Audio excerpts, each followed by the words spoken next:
nilai ekspor Singapura itu hampir 2 kali lipat daripada capaian ekspor Indonesia. Singapura yang kecil kayak begini, Indonesia yang gede, terbesar di ASEAN, bisa kalah sama Singapura. Cuma mikir nggak sih, kenapa ya kok pembeli global ini lebih suka berdagang sama negara kecil Singapura daripada negara yang besar seperti Indonesia? Udah rahasia umum lah kalau kita ngobrol sama para eksportir itu. Wah, kebanyakan yang dijual sama orang Singapura itu adalah produk-produk Indonesia kok, Bu. Ya tetap aja makin bikin saya tuh berpikir lagi gitu. Kalau udah tahu ini barang Indonesia, kenapa tetap pembeli global lebih suka berdagang, berbisnis dengan perusahaan-perusahaan Singapuranya? Kenapa bukan perusahaan Indonesia langsung gitu? Nah, di beberapa forum diskusi, misalnya saya diundang seminar-seminar ekspor, salah satunya yang terungkap itu adalah masalah trust, rasa percaya. Kalau udah berdagang antar negara nih, masalah rekening antar bank, transaksi, ini barang dikirimnya kapan, duit diterimanya kapan, ini kan isu trustnya sangat tinggi. Sehingga yang menjadi catatan banyak praktisi itu adalah soal standar etika bisnis perusahaan Indonesia. Saya nggak usah sebutin lah.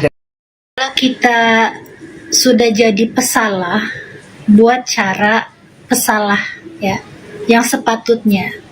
Jangan kita ini jadi pesalah, tapi tunjuk samseng di negara orang ya. Baik kamu diem-diem, kerja baik-baik, kena tangkap mah sudah nasib kamu ya.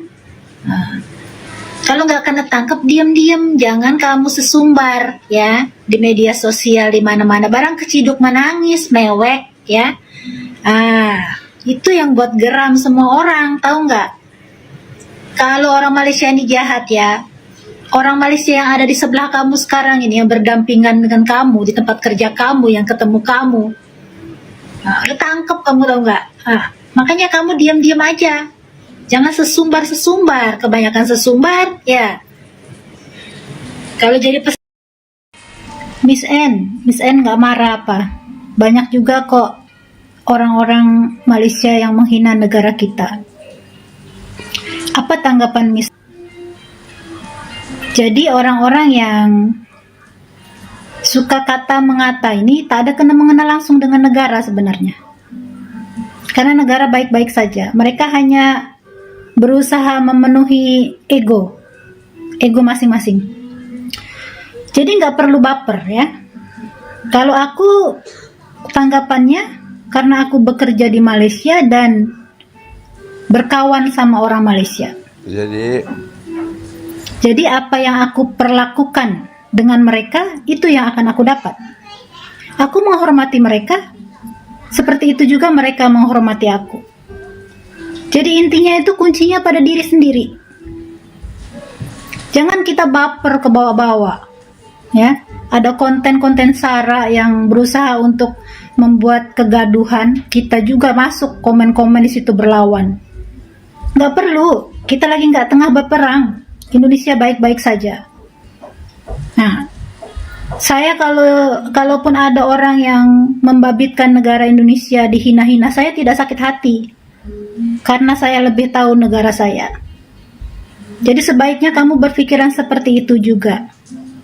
Bukan malah kita masuk nyampur di situ. Nah, jadi sebagian daripada toksik itu ya. Nah, semuanya tergantung dengan sikap kita dengan orang. Kita jangan suka merendahkan orang, jangan suka ngatain orang. Ini akibat apa? Akibat orang yang nggak puas hati, ya, sakit hati dengan segelintir orang, terus buat konten.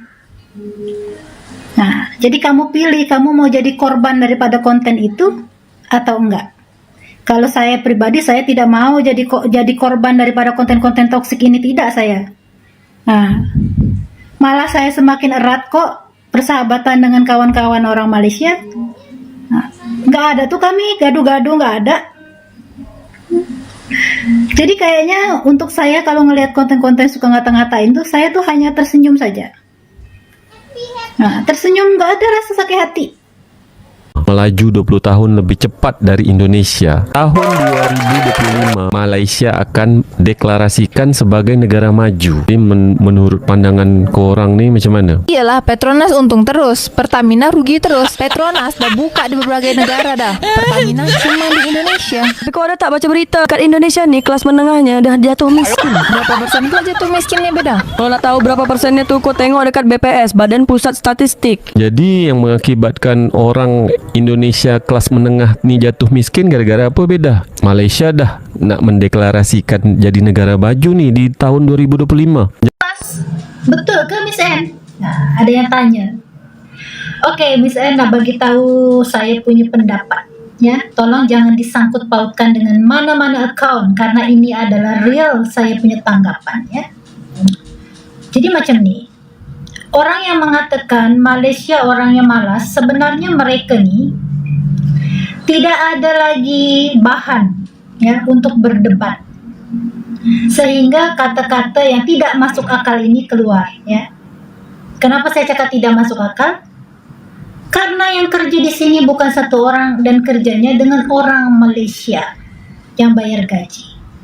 Jadi kalau orang Malaysia malas, dari mana dia orang dapat duit kalau nggak kerja? Ya, kalau tak ada kerja macam mana nak bayar gaji? Macam mana nak membangun negara?